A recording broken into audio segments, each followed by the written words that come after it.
Hello friends and welcome to IPMAT by LPT.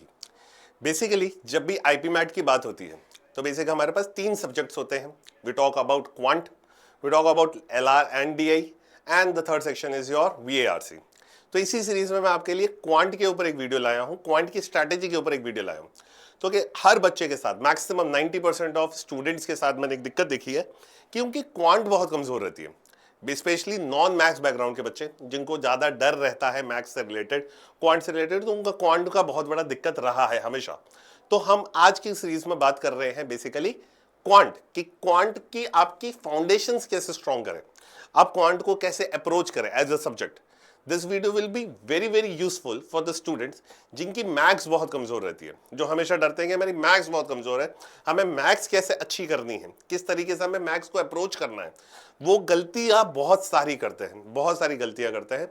करते किस तरीके से है कि कभी कुछ तरीके से पढ़ रहे हैं, मॉक्स गलत तरीके से लगा रहे हैं, कौन से टॉपिक्स को पहले करना चाहिए वो नहीं देखते हैं, कहाँ कहाँ पे बेसिक पे काम करना चाहिए वो नहीं देखते हैं। तो इसके मोर ओवर द रिजल्ट्स क्या होते हैं कि एट द एंड तक उनकी क्वांट में बहुत ज्यादा कमी रह जाती है। तो आज हम बात करेंगे कि क्वांट फाउंडेशंस को आईपी मैट के हिसाब से अगर मैं बात करूंगा तो आज मैं आपसे कहूंगा कि कैसे आप अपनी क्वांट फाउंडेशंस को स्ट्रॉन्ग कर सकते हो in terms of IPMAT. In terms of IPMAT कैसे अपन अच्छी कर सकते हैं। स्टार्ट करते हैं फिर आज का वीडियो। ओके, तो क्वांट फाउंडेशन इज क्रूशियल। क्यों है क्रूशियल? तो यार देखो, सिंपल सी बात है, अगर कोई सा भी पेपर उठाओ, अगर आप इंदौर का पेपर उठाते हो तो आपको अराउंड 45 क्वेश्चंस आपको क्वांट से रिलेटेड मिलेंगे। रोहतक के पेपर में 40 क्वेश्चंस आपको क्वांट से रिलेटेड मिलेंगे। जिपमैट के पेपर के अंदर आपको 33 क्वेश्चंस क्वांट से रिलेटेड मिलते हैं। तो हर एक पेपर का एक बेसिक अगर देखा जाए तो क्वांट ही है। अगर आपको पेपर क्लियर करना है तो आपको क्वांट पढ़नी ही पड़ेगी। आप क्वांट को इग्नोर नहीं कर सकते हो। आप ये नहीं कह सकते कि मैं DILR और सिर्फ इंग्लिश के बेसिस पर रोहतक का पेपर क्लियर कर दूं, या आप ऐसे नहीं कह सकते मैं इंग्लिश के बेसिस पे जाऊंगा और उसके बेसिस से मैं क्या करूंगा, अपने रोहतक का पेपर क्लियर कर दूंगा, क्या इंदौर का पेपर क्लियर कर दूंगा। पॉसिबल नहीं है, क्योंकि इंदौर के पेपर में तो सेक्शन कट ऑफ भी होती है, तो we have to clear the section cut off also. तो अब यहां पर क्वांट की इंपॉर्टेंस होती है, ठीक है। अगर आप रोहतक की कट ऑफ देखें तो इस साल 381 की कट ऑफ है। 381 की कट ऑफ का मतलब अगर एवरेज देखा जाए तो पर सेक्शन में आपको 100 मार्क्स से भी ज्यादा लाने पड़ेंगे। 100 मार्क्स से ज्यादा लाने का मतलब क्या है, अराउंड रोहतक के पेपर में 25 क्वेश्चंस आपको पर सेक्शन क्लियर करने पड़ेंगे, उससे ज्यादा। इट्स नॉट अबाउट सिर्फ 25 क्वेश्चन से ज्यादा क्लियर करोगे तब जाके आप उस टारगेट पे हिट कर पाओगे। तो इसलिए क्वांट की इंपॉर्टेंस है एज एन एग्जाम। तो अब सबसे पहली चीज, तो आईपीमेट क्वांट में क्या होता है, टाइम इंटेंसिव होती है। आईपीमेट की जो भी क्वांट आती है पेपर में वो टाइम इंटेंसिव, टाइम खाएगी। इंदौर के पेपर में थोड़ी लेंदी आएगी, रोहतक के पेपर में इजी आएगी, लेकिन आएगी बहुत सारी 40 मिनट्स। अगर हम 40 क्वेश्चन आएंगे तो टाइम थोड़ा सा कम होता है, तो आपको बहुत ज्यादा स्पीड के साथ काम करना पड़ता है, ठीक है। अब जब आप एक चीज को कर रहे हो तो हर एक चीज का एक बेसिक होना बहुत जरूरी है। अगर आप एक बिल्डिंग बना रहे हो तो उसकी फाउंडेशन होना बहुत जरूरी है। अगर आपकी फाउंडेशन क्लियर है सॉरी, अगर आपकी फाउंडेशन क्लियर है तो बेसिकली क्या होगा, आपकी बिल्डिंग बहुत स्ट्रांग बनेगी। उसी तरीके से अगर आपको क्वांट करना है तो उसके अंदर भी क्या चाहिए, आपकी फाउंडेशंस बहुत स्ट्रांग होनी चाहिए। और किसी भी चीज की फाउंडेशंस हमारी क्या हेल्प करती है, स्पीड और एक्यूरेसी में बेसिकली आपकी हेल्प करेगी। किसमें? स्पीड और एक्यूरेसी में। स्पीड और एक्यूरेसी में कैसे हेल्प करेगी, अगर फॉर एग्जांपल एग्जाम में एक क्वेश्चन आया परसेंटेज से रिलेटेड, अगर उसका बेसिक मेरे को अच्छे से आता है, उसके क्वेश्चंस मैंने बहुत सारे प्रैक्टिस किए हैं, तो this would help us out in solving that question. Exam में डायरेक्ट क्वेश्चन नहीं आता है, that is always related to the basic thing. Basic के ऊपर ही सारे क्वेश्चन बेस्ड होते हैं कहीं ना कहीं, वो डायरेक्ट क्वेश्चन नहीं पूछेगा। तो बेसिक स्ट्रांग होने से हमारे क्या होता है, स्पीड बढ़ती है। स्पीड की वजह से हमारी एक्यूरेसी और अच्छी होगी, तो हम क्वेश्चन को अच्छे से कर पाएंगे। तो किसी भी चीज का बेसिक करिए तो उससे आपकी स्पीड एंड एक्यूरेसी मिलती है। वीक फाउंडेशन से क्या होगा, एग्जाम के समय आप पैनिक होना स्टार्ट हो जाएंगे। ये एग्जाम के समय आपके साथ मोस्ट प्रोबेबली होगा। एग्जाम के समय, मॉक देते समय, एग्जाम से 1 महीने पहले, 2 महीने पहले जब आपके मॉक के रिजल्ट आते रहते हैं तो आप देखोगे कि आपके मार्क्स क्वांट के अंदर कॉन्स्टेंटली कम आ रहे हैं। तो यहां पर ये प्रॉब्लम होना स्टार्ट हो जाती है कि क्वांट में यहां पे आपको क्या करेगा, वो पैनिक करने लग जाएगा पेपर से पहले, वो आपको परेशान करेगा कि मेरे मार्क्स नहीं आ रहे हैं। तो यहाँ पे एक और प्रॉब्लम स्टार्ट हो जाती है। तो वीक फाउंडेशन की वजह से क्या होता है, पैनिक इन एग्जाम स्टार्ट हो जाएगा और एग्जाम से पहले ही आप पैनिक होना चालू हो जाओगे, क्योंकि आपकी क्वांट अच्छी नहीं है। तो इसलिए अपने फाउंडेशंस को स्ट्रॉन्ग करना है, ये हमारा मेन एजेंडा है हर चीज में। चलिए आगे बढ़ते हैं, going for the next now. तो अब सबसे पहले सिलेबस देखो क्वांट का सिलेबस क्या है। तो अगर मैं बात करूं क्वांट के सिलेबस की, तो क्वांट का सिलेबस क्या है, अरिथमेटिक कंसिस्ट करता है, अलजेब्रा कंसिस्ट करता है, ज्योमेट्री, मेंसुरेशन, नंबर सिस्टम और मॉडर्न मैथ्स के टॉपिक। तो बेसिकली अगर देखा जाए तो टॉपिक्स बहुत सारे हैं। अगर अब मैं सारे को समझने की कोशिश करूं तो अरिथमेटिक में परसेंटेज है, प्रॉफिट लॉस, एसआईसी है, time speed distance and time and work, एक टाइम एंड वर्क आ जाता है, एवरेजेस आ जाता है, रेशियो आ जाता है। तो बेसिकली ये सारे के सारे टॉपिक कहीं ना कहीं आपके चैप्टर्स को सॉल्व करना, सारे के सारे आपको टॉपिक्स स्ट्रॉन्ग करने ही पड़ेंगे ताकि आप सारे चैप्टर्स को सॉल्व कर सको। फॉर एग्जाम्पल एक रेशियो का क्वेश्चन आया और वो ज्योमेट्री से रिलेटेड उसने पूछ लिया, ज्योमेट्री में रेशियो से रिलेटेड पूछ लिया, तो आपका रेशियो का बेसिक क्लियर होना जरूरी है ताकि आप उस ज्योमेट्री के क्वेश्चन को क्लियर कर सको। तो यहां पर बेसिक का अच्छा होना जरूरी बन जाता है। तो यहां से एक तो है हमारे पास अरिथमेटिक का टॉपिक, देन हमारे पास है एल्जेब्रा। एल्जेब्रा में क्या आता है आपके पास, लीनियर, क्वाड्रेटिक इक्वेशन, इनइक्वालिटीज, ठीक है, इनइक्वालिटीज एंड मॉड्यूलस जो अपन पढ़ते हैं, इनइक्वालिटीज एंड मॉड्यूलस। फिर इसके साथ में आते हैं लोगारिथम के क्वेश्चंस, हम लोगारिथम पढ़ते हैं, इंडाइसिस एंड सर्ट्स पढ़ते हैं, ठीक है। इन सब का जो बेसिक है वो क्या है, आपका एल्जेब्रा है, और इसके लिए हमको लीनियर एंड क्वाड्रेटिक इक्वेशंस जैसे चैप्टर को और अच्छे से करना पड़ता है। तो बेसिकली हमारा यहाँ पे एल्जेब्रा एक पोर्शन आता है। दूसरा पोर्शन आता है ज्योमेट्री एंड मेंसुरेशन का। ज्योमेट्री एंड मेंसुरेशन आप क्लास 10 से पढ़ते आ रहे हैं बेसिकली देखा जाए। Volume and surface area, we talk about squares, cubes, rectangles, ये सारी की सारी चीजें जो हमने क्लास 10 में पढ़ी है उसी का ही बेसिक हम लेते हैं और फिर उसको एडवांस लेवल पे बिल्ड करते हुए आगे बढ़ते हैं। देन मॉडर्न मैथ्स, ये थोड़ी नई होती है, नॉन मैथ्स वाले स्टूडेंट्स के लिए ये थोड़ा सा चैलेंजिंग होता है। कैसे, क्योंकि इसमें सेट थ्योरी आता है, permutation, combination, probability, matrices determinant, ठीक है, अगला होता है मेट्राइसिस डिटर्मिनेंट, बाइनोमियल थ्योरम। तो ये बेसिक से जो टॉपिक्स आते हैं ये नॉन मैथ्स वाले स्टूडेंट ने कभी नहीं पढ़े होते हैं, तो उसके लिए ये बहुत चैलेंजिंग होता है मॉडर्न मैथ्स होना, ठीक है। And then your number system, you know about number system. Arithmetic के बारे में मैं आपसे बात कर ही चुका हूँ, टाइम, स्पीड, डिस्टेंस एंड एसआईसीआई, ये सारी। तो this is your syllabus of quant. Quant का सिलेबस ये रहता है हमारा। चलिए, तो किसी भी चीज का फाउंडेशन क्लियर करना है तो पहले ये तो पता हो कि सिलेबस क्या है। तो this is all about your syllabus more over. चलिए आगे बढ़ते हैं, going for the next now, अगला देखते हैं। स्टार्ट विद द बेसिक्स, वापस बेसिक्स से स्टार्ट करें। हर चीज का बेसिक बहुत बहुत ज्यादा इंपॉर्टेंस रखता है आपके लिए। कैसे इंपॉर्टेंस रखता है बेसिक, मैं हमेशा कहता हूं कि अगर आपको बेसिक स्टार्ट करना है तो सबसे पहले आप कैलकुलेशंस को अच्छा करना शुरू करो। जब तक आपकी कैलकुलेशंस अच्छी नहीं होंगी आप किसी भी चीज को हिट नहीं कर सकोगे। क्वेश्चन आ गया, कॉन्सेप्ट समझ में आ गया, कॉन्सेप्ट मैंने आपको समझाया, आपको अच्छे से समझ में आ गया, कोई प्रॉब्लम नहीं। बट अगर आपकी कैलकुलेशंस वीक है तो वो कॉन्सेप्ट समझा हुआ आपके काम के नहीं आएगा। कैलकुलेशंस वीक है तो आप क्वेश्चन को स्पीड से सॉल्व नहीं कर पाओगे। This will create a psychological depression. कैसे, आपके साथ आपका खुद का दोस्त सॉल्व कर रहा होगा, वो किसी क्वेश्चन को 2 मिनट में करता है और आप उसी क्वेश्चन में अगर 5 मिनट लेते हो तो यहां पे एक साइकोलॉजिकल प्रेशर क्रिएट होना स्टार्ट हो जाता है। यहां से ये प्रॉब्लम स्टार्ट होती है, फिर आपका एक फोबिया डेवलप होता है। तो ये सारी चीजें इंटररिलेटेड होती हैं एक दूसरे से, तो आपका ये फोबिया जो डेवलप हो रहा है वो यहां से डेवलप होता है। तो इसलिए सबसे पहले अपनी कैलकुलेशंस को स्ट्रॉन्ग करिए। तो बेसिक्स आपके क्या होने चाहिए, हमेशा स्ट्रॉन्ग होने चाहिए। आपको हमेशा अपने बेसिक्स पे ज्यादा काम करना है, अपने बेसिक स्ट्रॉन्ग करिए और start with calculation thing, start with the calculation thing. रोजाना 10 मिनट सिर्फ सिंप्लीफिकेशन के क्वेश्चन सॉल्व करिए, रोजाना के 10 minute. This would help you out in your calculations. तो जितनी अच्छी कैलकुलेशन उतनी अच्छी स्पीड, जितनी अच्छी स्पीड उतना जल्दी होगा क्वेश्चन, सिंपल सी बात है, ठीक है। तो ये बेसिक एक पार्ट है, इसको ध्यान रखना। चलिए गोइंग फॉर इट। अब कंसेप्चुअल क्लैरिटी होना बहुत जरूरी है। अगर आप कोई भी चैप्टर पढ़ते हो तो उसके बेसिक को पढ़ो। ऐसा नहीं है कि सिर्फ उसकी ट्रिक याद कर ली किसी क्वेश्चन की और ऐसे करते हैं, नहीं। कंसेप्चुअल क्लैरिटी लो। कहने का मतलब ये, जैसे इंदौर के लेवल के क्वेश्चंस आते हैं वो बेसिकली एकदम बेसिक पे हिट करेगा आपको। अगर आपका बेसिक स्ट्रांग है तब आप उस क्वेश्चन को कर पाओगे, चाहे आपने कितनी ही ट्रिक्स सीखी हो। तो कभी भी ऐसा नहीं रहे कि किसी भी टॉपिक की कंसेप्ट को नहीं पढ़े, कंसेप्ट को इग्नोर कर दे, नहीं। Always go for conceptual clarity. अच्छा ऐसा हुआ तो क्यों हुआ, कैसे हुआ, वो सारी चीजें पढ़े और अच्छे से पढ़े, ठीक है। तो हमेशा इसके लिए एक रिलायबल वीडियो लेक्चर्स को फॉलो करें, ठीक है।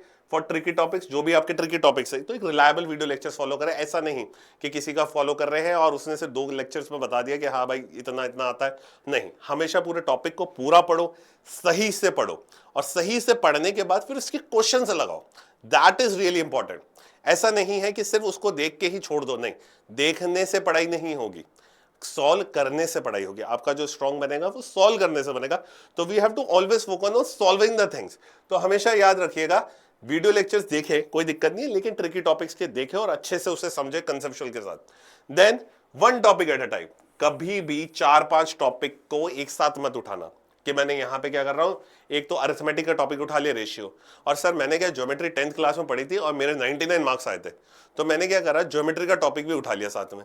तो 2 टॉपिक्स को पैरेलल कभी मत लेके जाओ। 2 टॉपिक्स को आप रिवीजन टॉपिक कर सकते हो। ऐसा है कि मेरा ज्योमेट्री चल रहा है, साथ में मैं रिवीजन कर रहा हूं 10 क्वेश्चन का, वो चलेगा, उसमें कोई दिक्कत नहीं है। लेकिन कभी भी अगर आप कंसेप्चुअल समझ रहे हो, पहली बार उसको पढ़ रहे हो, 2 टॉपिक को कभी साथ में मत लेके जाना। This will create a lot of confusion, चीजें समझने में प्रॉब्लम करेगा। तो कभी भी 2 टॉपिक्स को साथ में मत लेके जाओ, 3 टॉपिक्स को साथ में लेके मत जाओ। रिवीजन टॉपिक आप ले सकते हो, कोई दिक्कत नहीं है, लेकिन 2 टॉपिक को साथ में नहीं लगता है। And secondly, revise the same topic after a week. अब हमेशा रिवाइज करिए। कैसे? कहने का मतलब क्या? कहने का मतलब समझो।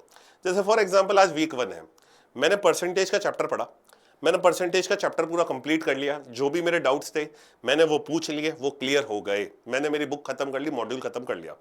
नाउ वीक 4 आया, मैं वीक 4 में वापस परसेंटेज उठाऊंगा और उसके टॉपिक टेस्ट लगाऊंगा। मैं पूरा चैप्टर वापस नहीं करूंगा, मैं क्या करूंगा, 10 क्वेश्चन उठाऊंगा, 10 से 15 क्वेश्चन, उसमें एक टाइमर लगाऊंगा 20 मिनट का, और उसे सॉल्व करने की कोशिश करूंगा।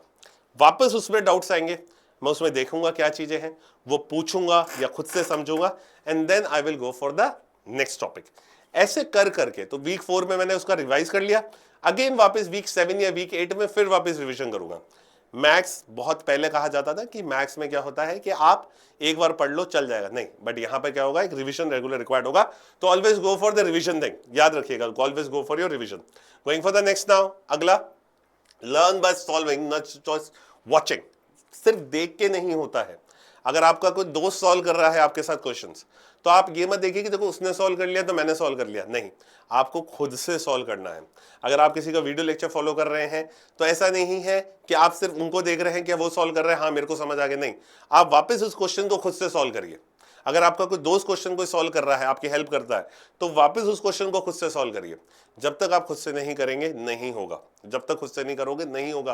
ये छोटी छोटी चीजें क्या होती है ना, फिर एक बिल्ड कर लेती है प्रॉब्लम। जैसे फॉर एग्जांपल मेरे को टाइम एंड वर्क में डाउट था, मेरे एक दोस्त था सॉल्व कर रहा है, तो मैंने क्या करा, उससे पूछा, उसने सॉल्व कर दिया, खत्म हुई कहानी। मेरे को लगा मुझे आ गया। अब एग्जाम में जब वो क्वेश्चन आया, मुझे तो लग रहा था मुझे आया, लेकिन वो हुआ नहीं मुझसे। 4-5 ऐसे डाउट्स और आ गए, तो वो सारे के सारे डाउट्स वैसे के वैसे रह गए, क्योंकि मैंने वापस सॉल्व नहीं किया। तो ऑलवेज रिमेंबर, खुद सॉल्व करो, खुद सॉल्व करो, नॉट जस्ट वॉच करो, सॉल्व करो। तो सॉल्व एटलीस्ट 10 क्वेश्चंस पर टॉपिक आफ्टर लर्निंग। सीखने के बाद हमेशा 10 क्वेश्चन तो अराउंड लगा। आज का वीडियो लेक्चर दिया, उससे रिलेटेड 10 क्वेश्चन लगाया, आज जो भी सीखा उससे रिलेटेड 10 क्वेश्चन लगाया।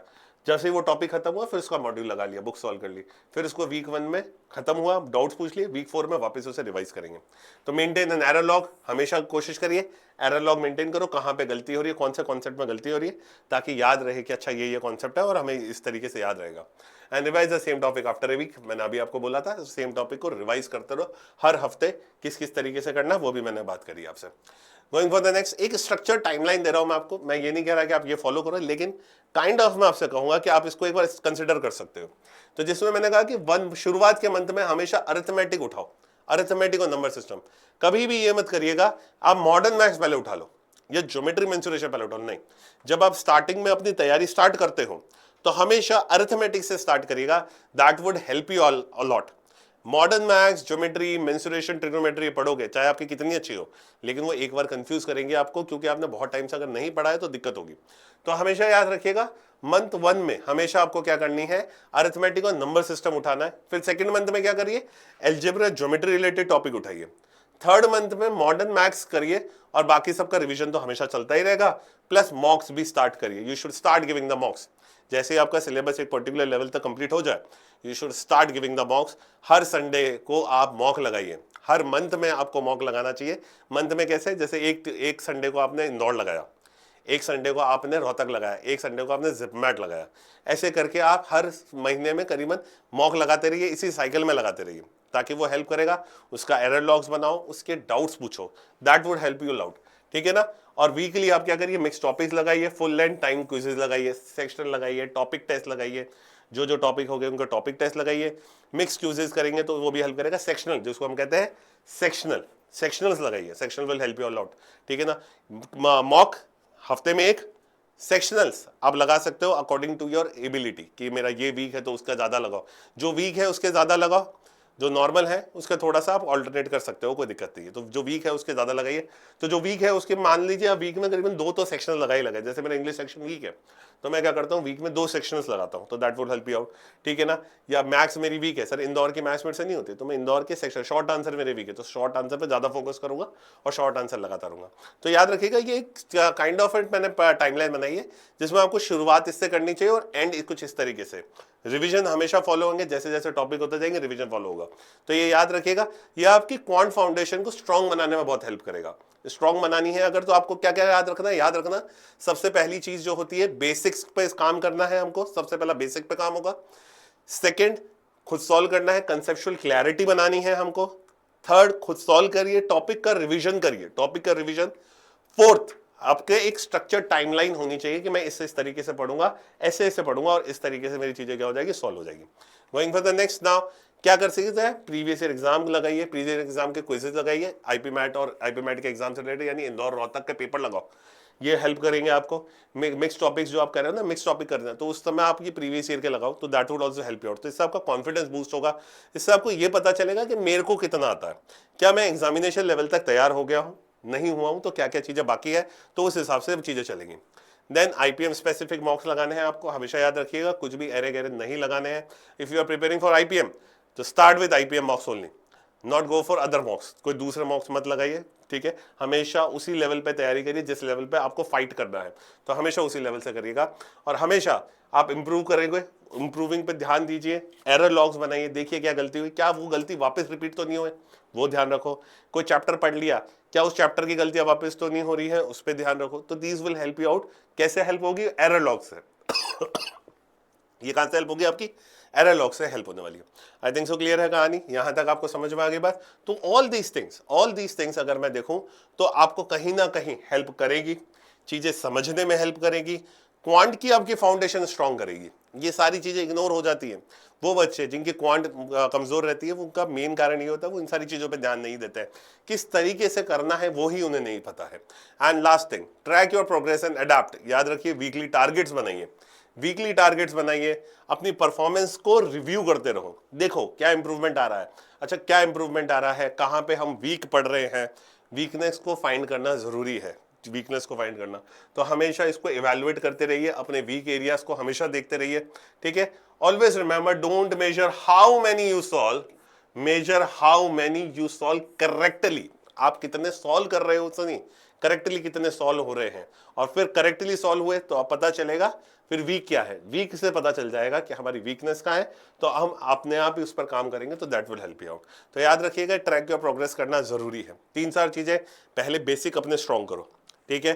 दूसरा, not just by watching solving, खुद से सॉल्व करो, एक स्ट्रक्चर्ड टाइमलाइन बनाओ, एक एरर्स को बनाइए, मॉक्स दीजिए regularly, this would help you out. और रिवीजन एक अच्छे से करिए। तो this all these things will combinedly help you out in your IPMAT journey. आपका पेपर के अंदर क्वांट को स्ट्रॉन्ग करने में ये बहुत ज्यादा हेल्प करेंगे आपकी। ओके, तो हमेशा याद रखिएगा, स्टे मोटिवेटेड, आराम से काम करिए, consistency is the key, consistency is the key. Always remember, regular पढ़िए, 30 मिनट्स तक पढ़िए, कम से कम मिनिमम 30 मिनट्स तो एक बच्चे को पढ़ना ही चाहिए।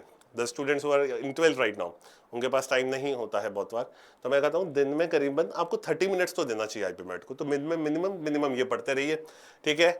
दूसरे टेलीग्राम ग्रुप ज्वाइन करिए, तो आप उससे भी नॉलेज इकट्ठी करोगे, तो आपको उससे भी बहुत हेल्प होगी। एजुकेशन चैनल से रिलेटेड पढ़ते रहिए, तो वो कहीं ना कहीं आपकी हेल्प करेंगे, लेकिन मिनिमम 30 मिनट्स तो जरूर पढ़ना जरूरी है। ओके, चलिए, तो फाइनल थॉट्स क्या है मेरे इसमें, building a quant foundation takes time, लगेगा तो समय, इतनी जल्दी नहीं होगा कि एक बार में किया हो गया, नहीं, थोड़ा टाइम लगेगा, धीरे धीरे धीरे करके अपना आप इंप्रूवमेंट होगा। Give yourself some time, be patient, अपने आप को जबरदस्ती ओवर जज मत करना, बी पेशेंट उसके साथ करना। और आज स्ट्रॉन्ग बेसिक होंगे, कल हाई स्कोर आएगा, अपने आप ही आ जाएगा, आपको पता ही नहीं चलेगा, सबकॉन्शियसली वर्क होना चालू हो जाएगा। तो याद रखिएगा, क्वांट फाउंडेशन में टाइम लगता है, पेशेंट रहिए, थोड़ा सा अपने सब्र रखिए, और आज की मेहनत आपके कल का स्कोर बहुत अच्छा देगी, ठीक है ना। तो इन सारी चीज़ों का ध्यान रखिएगा। ओके देन, तो चलिए इसी के साथ मैं आपसे इजाज़त चाहूँगा। तो जस्ट याद रखिएगा, quant foundation can help you out. Quant बहुत इंपॉर्टेंट सब्जेक्ट है, इस पर ध्यान रख दीजिएगा। एंड कहीं पर भी कोई प्रॉब्लम हो तो प्लीज़ आप मेरे को कमेंट सेक्शन में बता सकते हो कि कहाँ पर क्या कोई दिक्कत हो रही है, कोई आपका कोई डाउट है तो related to it please comment में लिखिए, and then we can talk about it. Okay, till then, thank you.